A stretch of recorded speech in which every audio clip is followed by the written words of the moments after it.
Nakatutok pa rin po kayo sa Good Morning Kapatid. Tuli season na naman ngayong bakasyon. Nako, totoo yan, Mommy Dims. Pero saan nga ba nagmula ang paniniwalang hudyat daw ng pagbibinata ang pagdaan sa ganitong rite of passage? Mga kapatid, panoorin po natin to. Bakasyon na naman. Ito rin ang panahon kung kailan marami raw ang biglang nagbibinata. Itinuturing din kasing tuli season ang bakasyon. Ang pagtutuli o circumcision ay isang medical condition na pinagdaraanan ng mga lalaki. Sa ating mga Pilipino, may kaakibat raw na kahihiyan kapag hindi patuli o uncircumcised ang isang lalaki. Bakit nga ba katukso-tukso ang mga hindi tuli? May paliwanag dyan ang ating eksperto. When we look at history din kasi, part of the male masculine aspect of masculinity is parang to suffer through certain changes. It's part din yung pain. Ngayon parang it's more of avoiding, ano na lang siya, more of avoiding na lang the tinatawag sa sociology na parang social penalties or social sanctions ng mga tao to avoid judgment. Kasi nga pag supot ka, ibig sabihin, takot ka, hindi ka dumaan dun sa right of passage. That means you're a lesser man, those men na nagpatuli. Pero sa usapang medikal, marami raw magandang dulot ang pagtutuli. Mga kapatid, nandito po tayo ngayon sa Pasig Elementary School para sa Oplan Libreng Tuli dito sa Pasig City. At kitang-kita naman natin ang daming mga binatilyong nakapila rito at nag-aantay ng kanilang turn para makapasok sa surgery area. At para po ipaliwanag sa atin kung bakit nga ba mahalaga ang pagtutuli o circumcision, kasama natin si Dr. Socrates Manuel, ang doctor in charge para sa Oplan Tuli ngayong umaga. Good morning, kapatid. Bukod po sa benepisyo nito sa ating hygiene, bakit po mahalaga ang pagtutuli? Ang pagtuli ng isang bata o kahit matanda, unang-una for hygiene, no? And then as we know, pwede magkaroon ng problema yung UTI, pag hindi tuli, or yung ibang sakit na pwede magdulot sa hindi pagkakatuli.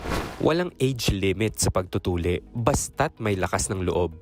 Usually mga babies natutuli yan, di ba, sa hospital. Pero kung operation tuli, even 9 years old, 8 years old, pataas, basta matapang, natutuli namin. Mahalagang tiyaking physically at emotionally ready ang mga bata bago magpatuli.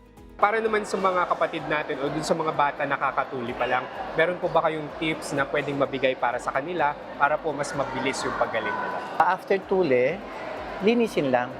Kung may daon ng bayabas or betadine, linisin lang. Pero I usually said, 3 times a day ang 3 linis. times a day. And then, let him cover. Sinasabi ko, 5 to 7 days. After 7 days, kahit wala ng cover, pero linis pa rin.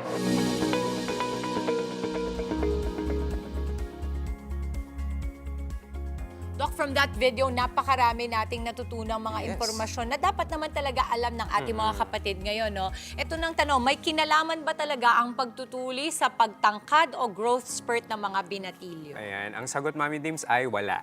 Nagkataon lang kasi yan, Mommy Dims. Kasi yung panahon or yung time kung kailan nagpapatuli yung mga binatilyo natin, usually nasa 9 to 15 years old yan. So, eto kasi yung time na na parang puberty. So, nag-undergo ang isang binatilyo sa puberty. So, kasama sa puberty yung pagtangkad. Kaya na-associate lang siya. Kasi di ba ngayon, pag sinasabi nila, huwag kang mag-alala kapag tinuli yan, tatangkad pa yan. Nagkataon lang. Nagkataon lang. Oh, gandang information yun.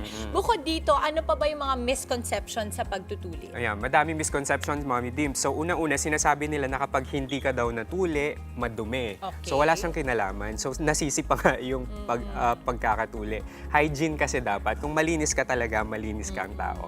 So, pangalawa, sinasabi nila, hindi daw pwedeng magpatuli kapag lampas ka na ng 18. So, kahit nga newborn, Mommy Dims, pwedeng tuliin. Alam ko merong ganun, no, na sa mismong panganganak ay talagang pinapatuli na yung bata. At saka pwede din yan kahit sobrang nasa 60s ka na, okay lang. As long as kaya mong mag-undergo ng procedure na yun, pwedeng-pwede yan. At saka sinasabi din nila, Mommy Dips, na sobrang sakit daw magpatuli.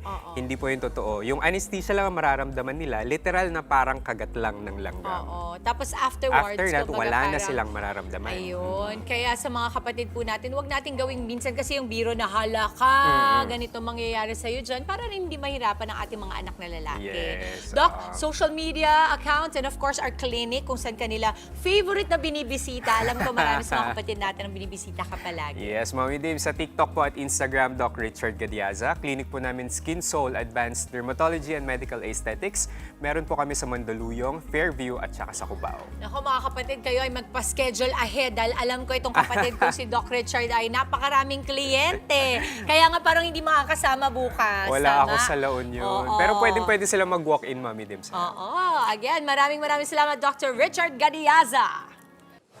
Mga kapatid, Dimples Romana po, maging maalam at may pakialam sa mga napapanahong issue at headlines. Mag-follow na po at subscribe na sa social media pages ng News 5.